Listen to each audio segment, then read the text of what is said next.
Les pompiers ont craint le pire ce matin alors qu'ils se sont présentés au garage des équipements Patrick Bérubé pour combattre cet incendie. C'est qu'il y avait des matières dangereuses à l'intérieur. À l'arrivée de la première autopompe et du première unité d'urgence, on a constaté que c'était un incendie qui était sur le bord d'éclater et il y avait des bouteilles de matières dangereuses impliquées dans l'incendie. Plusieurs bonbonnes d'acétylène et d'oxygène menaçaient d'exploser à tout moment.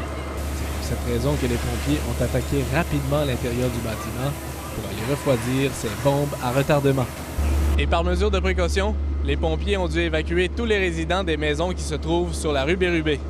Le maire de la municipalité se réjouissait de voir les citoyens de sa communauté se serrer les coudes pour venir en aide à ceux qui ont dû quitter leur demeure. Ils sont dirigés, c'est des voisins ici. Là, ils n'ont pas été plus loin que ça. Nous autres, on leur a offert d'aller au centre municipal, mais écoutez, ils voulaient rester proches et ils étaient intéressés de voir ce qui se passait. Bien que les pompiers soient arrivés rapidement, les résidents de ce quartier ont eu toute une frousse. Oui, il avait peur parce qu'il y avait un garage, il y a toujours des choses dangereuses là-dedans. En fin d'avant-midi, les menaces d'explosion ont été enrayées, mais les flammes faisaient encore rage.